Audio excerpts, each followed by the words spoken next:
Palavra de Deus. Levítico 14, do 1 ao 57. A purificação do leproso.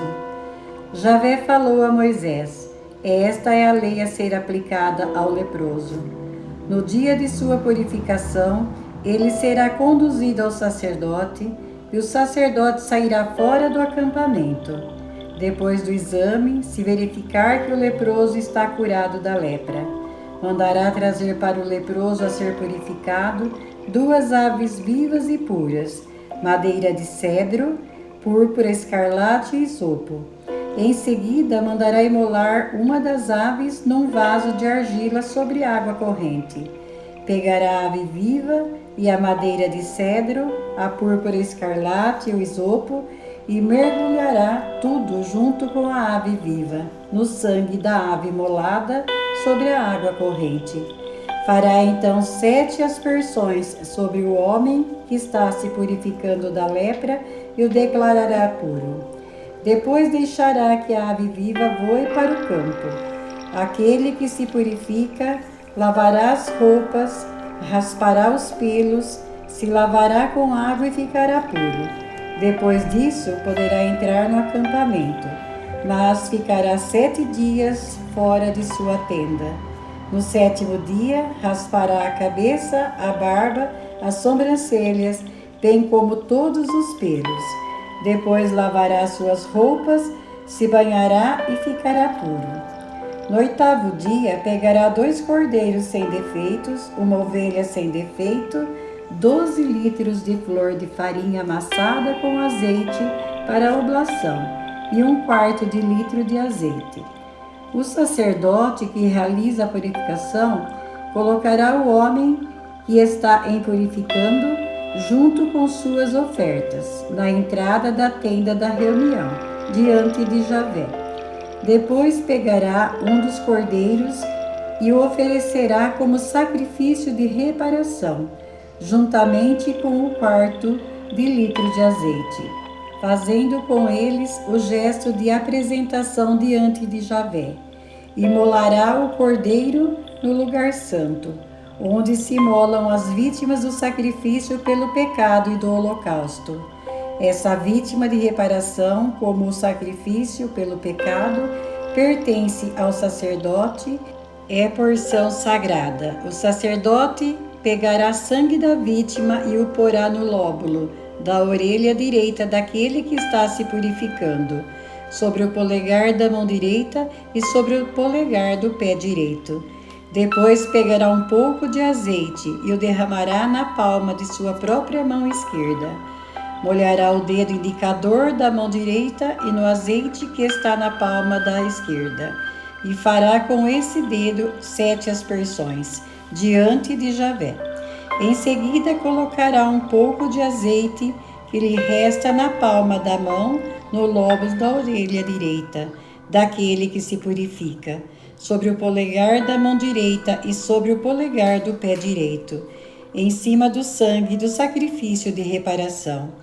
Depois derramará o resto do azeite que tem na palma da mão sobre a cabeça daquele que se purifica.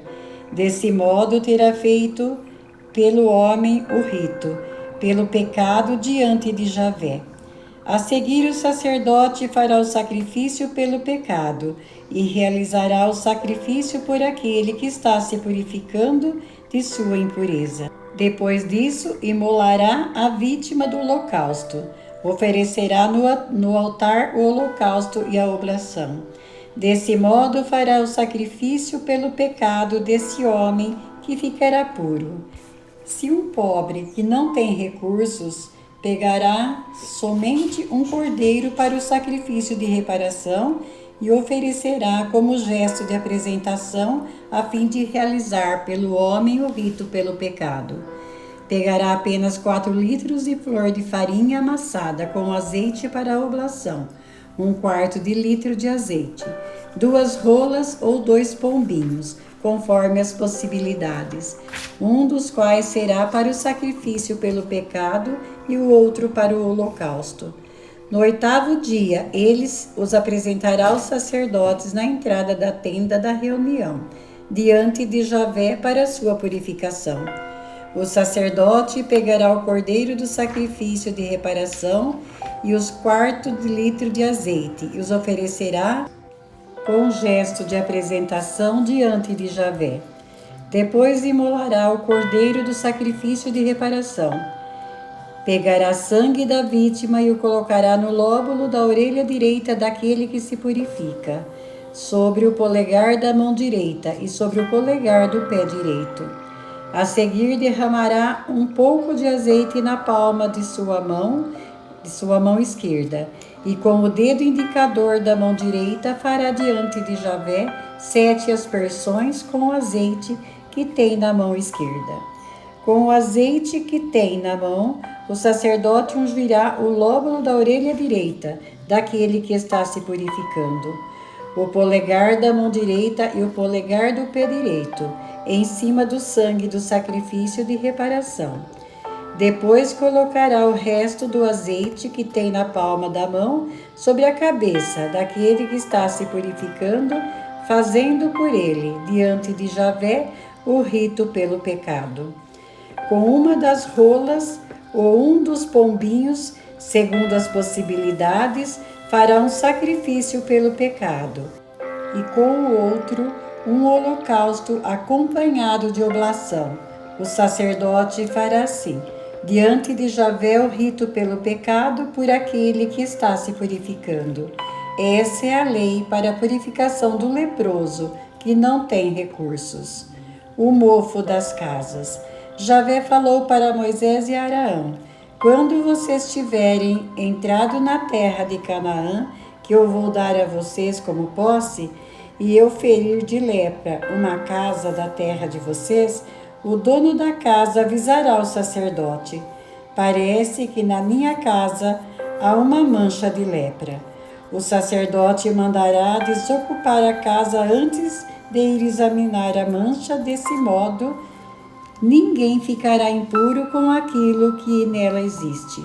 Depois disso, o sacerdote irá olhar a casa, e depois de ter examinado, se observar na parede da casa cavidades esverdeadas ou avermelhadas, formando depressão na parede, ele sairá da casa e mandará fechá-la por 7 dias. Voltará no 7º dia e a examinará de novo. Se observar que a mancha se espalhou pela parede, o sacerdote mandará tirar as pedras manchadas e jogá-las em lugar impuro fora da cidade. Depois mandará raspar todas as paredes internas da casa e jogar o pó raspado em lugar impuro, fora da cidade. Pegarão outras pedras para substituir as que foram tiradas e outros rebocos para rebocar a casa. Depois de tiradas as pedras e depois de raspada e rebocada a casa, se a mancha reaparecer, o sacerdote irá examiná-la. Se observar que a mancha se alastrou, trata-se de lepra contagiosa na casa, que está impura. Mandará demolir a casa, e suas pedras, madeira e reboco serão levados para um lugar impuro, fora da cidade. Quem entrar na casa, enquanto estiver fechada, ficará impuro até a tarde. Quem nela dormir ou comer, deverá lavar a própria roupa. Mas, se o sacerdote, quando for examinar a mancha, constatar que ela não se alastrou pela casa depois de rebocada, declarará pura a casa, pois a doença dela está curada. Então pegará 2 aves, madeira de cedro, púrpura escarlate e isopo, para fazer o sacrifício pelo pecado da casa. Imolará uma das aves num vaso de argila sobre água corrente. Depois pegará a madeira de cedro, o isopo, a púrpura, o escarlate e a ave viva, e os mergulhará no sangue da ave imolada em água corrente. Em seguida aspergirá a casa 7 vezes. Depois de fazer o sacrifício pelo pecado da casa com o sangue da ave, a água corrente e a ave viva, a madeira de cedro, o isopo e a púrpura escarlate, soltará a ave viva do campo. fora da cidade, fazendo assim o rito pelo pecado da casa. Esta ficará pura. Essa é a lei sobre todos os casos de lepra e sarna, lepra das roupas e das casas, inflamações, furúnculos e manchas. Ela estabelece o que é puro ou impuro. Essa é a lei sobre a lepra. Palavra da salvação, glória a vós, Senhor.